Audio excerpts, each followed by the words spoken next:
This is the smartest way to build muscle and lose fat at the same time. This is what I look like post-surgery.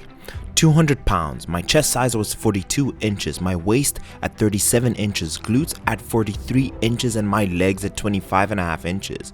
And 32 weeks later, 178.6 pounds, a drop of 21.4 pounds of fat. My chest size at 40.5 inches, a 1.5 inch decrease. Waist at a staggering 32.5 inches, a decrease of 4.5 inches. Glutes at 39.5 inches, decreasing a total of 3.5 inches. And finally, my legs come at no change. These are my side-by-side comparisons. You let me know in the comments where you see the biggest change. The objective is to build muscle and to lose fat simultaneously. As a detrained athlete, I'm primed to build a lot of muscle very quickly due to a phenomenon called muscle memory. Through resistance training, your muscle fibers grow, they hypertrophy. The engine of these muscle fibers are the myonuclei. In my 5 months of being bedridden, I lost a lot of my muscle fibers, however, my myonuclei remained. Once I was back able to pick up the weights, I could restart the engine. In this video, I'm going to share with you absolutely everything I did to achieve this result so you can too. But before we dive in, there's so much noise online. It's difficult to find the right information. To support me, this YouTube channel, and for the algorithm, gently, don't smash it, just gently tap the like button. I'd be greatly appreciated. And if you're new, subscribe. Let's kick it off.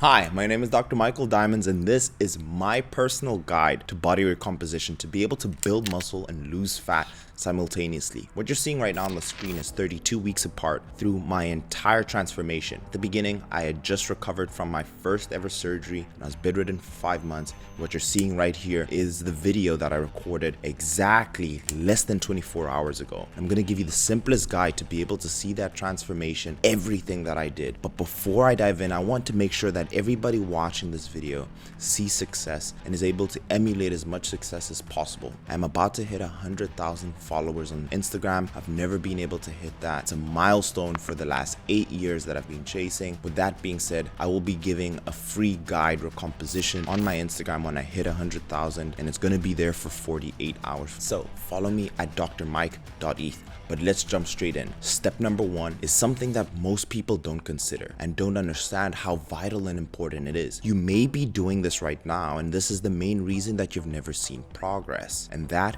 is sleep. With most of the clients I've ever worked with, they've never paid attention to it, and in our first conversation, they're sleeping roughly 4 to 5 hours, doing hours of cardio, hours of training, and not seeing results. To optimally be able to lose fat and build muscle at the same time, you need to be sleeping anywhere between 7 to 8 hours. Why? Your body is an efficient machine, and if you don't allow it to recover, your body is inefficiently going to utilize the energy and nutrients that you give it. Example, when you're not sleeping enough time, your body will prioritize your muscle tissue as a source of energy versus your fat, which is exactly the opposite of what we want. And the same goes in terms of being able to build muscle. All the muscle building happens when you're recovering, that happens when you're sleeping. So the number one thing I did, I started tracking my sleep using my Apple Watch or any free app that you can find on your iPhone. And if you're getting any less than 7 hours of sleep, you need to start paying attention to it and prioritizing it. I've spoken about creating a sleeping routine that allows you to get into bed and sleep enough hours. In my own personal experience, sleeping more actually allowed me to do more in a day because I was more efficient, I was more thoughtful, and I was able to execute on all my goals so much better because I had had enough rest. My mind and body had all the energy necessary to be able to build muscle and lose fat. Getting anywhere between 7 and 8 hours is what gives people the best opportunity to see body recomposition. And you may not be doing this, and this is exactly why you've never seen any results. Even taking naps, if sleeping a full 7 to 8 hours is impossible for you, is the best way for you to go. Let's move into step number 2. Before I continue, today is Wednesday the 7th of December. If you're going to make a commitment to being the best version of yourself in 2023, you're finally going to put all the excuses to the side. Now is the time to start your transformation. I am looking for 9 busy professionals, 9 success-minded individuals who want to be in high peak performance in their career and personal life. If you're ready to get into the best shape of your life, finally understand how your body works, what you should be eating, and how you should be training, I'm the best person to help you make that transformation. I'll be picking 9 people for my first ever New Year's challenge. Please fill out the application form in the description and book in your discovery call with me, and that's personally. And it's time to make this happen. The diet. I started at maintenance calories, and for most, you'll be able to see amazing progress just at maintenance calories, and I'll explain how. My maintenance calories were 2,738 calories, and that comes out to exactly 245 grams of protein, 300 grams of carbs, and 62 grams of fat. And at the end, throughout this entire 32 weeks, I finished off at 2,108 calories. That is exactly 230 grams of protein, 180 grams of carbs, and finally 52 grams of fat. I'll explain how I went through this entire process. Number one, protein. My protein is higher than the usual 1 gram per pound of body weight for a number of reasons. Number one, it gave my body the best opportunity to build as much muscle as possible. There is no negative side effects to eating more protein unless you have any pre-existing condition. However, if you're healthy, it is likely to be to your benefit eating slightly more than 1 gram per pound of body weight. This allowed my body to have all the nutrients and amino acids necessary to build the most muscle possible. The second factor is your carbohydrate intake. Your body's main energy source and primary and preferred energy source is always going to be carbohydrates. That way,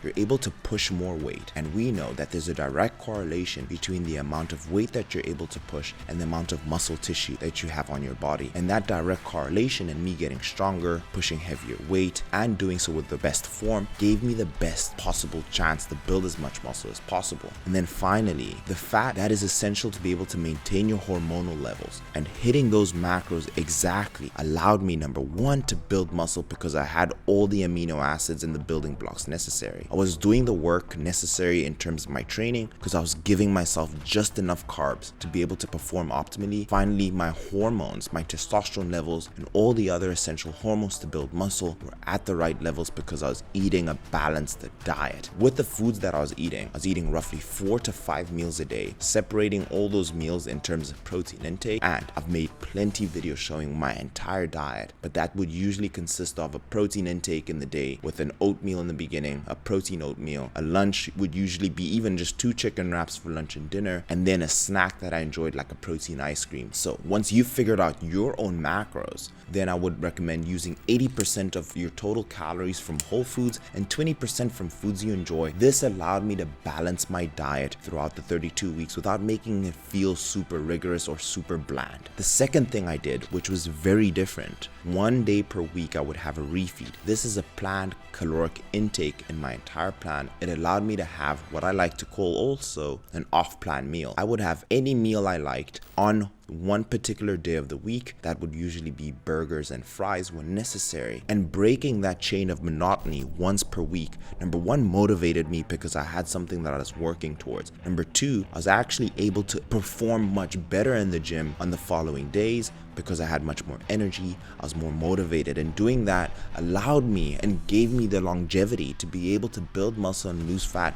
over a 32-week span versus just being super rigorous, cutting out all the foods you enjoy and not being able to go out with your family. It became less of a mental strain by being able to break up those 32 weeks into each one singular week, and it made it so much easier. That being said, for your success, I've left a bunch of different diet videos and recipe videos that I've made that is super helpful, and if you watch those, you will see success just knowing what type of foods you can eat and just expanding your mind in terms of what is actually possible. And what I'm finally going to say about the diet is that in the first 4 to 8 weeks, my weight stayed stagnant. And that can be very frustrating for a lot of people paying too much attention to the weight scale.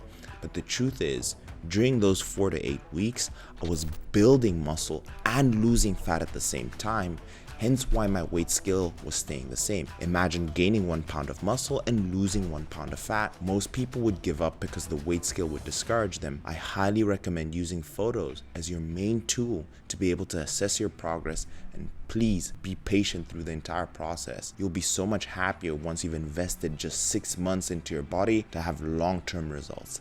Number 3, training. With training, what I would do on average is train 5 times per week. For you, I would highly recommend either following a upper body, lower body, push-pull legs theme, or a full body training split. Again, the mindset you want to carry into the gym is being able to get stronger and executing all your exercises with good form in between sets. Walk so you can accumulate your total steps. Perform as hard as you can. When I was able to push the weight and get stronger, I was able to build as much muscle. So I was simultaneously decreasing my fat tissue through the diet, but building the muscle through the training that I was doing.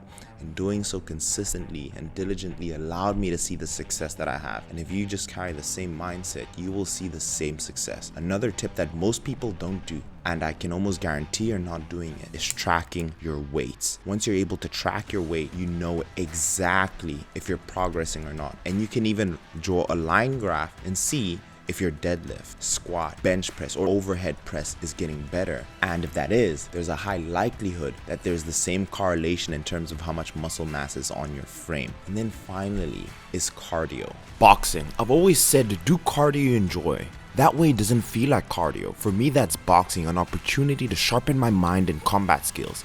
It's an intense form of mental stimulation where you need to have both an attacking and a defensive mindset at the same time. Doing all of that while you're exhausted and out of breath. I've grown a tremendous respect for the sport, and I use it as my tool to have me in peak condition. I've been boxing at Pride Fighting Academy twice a week with my coach Vukile, burning 900 plus calories in those 1-hour sessions. As of today, I've been doing an average of 19,000 steps. That being said, the average of the total steps that I've done throughout the entire 32 weeks was 15 to 16,000 steps. So depending on how much time you have, getting anywhere between 8 to 16,000 steps is an incredible amount, and that should help accelerate fat loss. This is not the most important factor, but getting in enough steps will help you be able to tap more into your fat stores because it's less rigorous, it's more sustainable. So doing things like walking in between your sets, walking to the gym, giving yourself any opportunity, parking far from the grocery store, and then maybe if you don't have time outside when you're in the gym, step on the treadmill, put it on an incline, and trying to accumulate your steps through those mediums will allow you to burn more calories and consequently more fat. Those are the 3 simple steps I followed over the last 6 months. And finally, I have a coach. Having a coach watch over me, objectively look at my progress and give me feedback and telling me when I need to make a change allowed me to make the best decisions possible. And that is what I love about coaching as well with my clients. I make sure I take off all the stress from them. With that being said, let me know what you're trying to do. Is your goal to lose fat right now? Is it to build muscle? Is it both? And if you write that down in the comments, I'll do my best in terms of pointing in the right direction with what you should be doing. Let me know your current situation, how old you are, how many times you're trying to train, how many hours you're sleeping, how many steps you're getting. Give me as much detail as possible in the comments, and I'll reply to as many people as possible. And I'm sure just that advice will point you in the right direction, and you'll be seeing fantastic success in 2023. Let me also know, would you guys want me to do a recomposition challenge where I put up a prize for you guys? We start at January 1st. We go for 16 weeks, and whoever gets the best results earns something. Let me know in the comments down below. But if you did enjoy the video, if you found it helpful, hit it with a massive thumbs up, subscribe if you're new, and I'll see you guys in the next one. Cheers.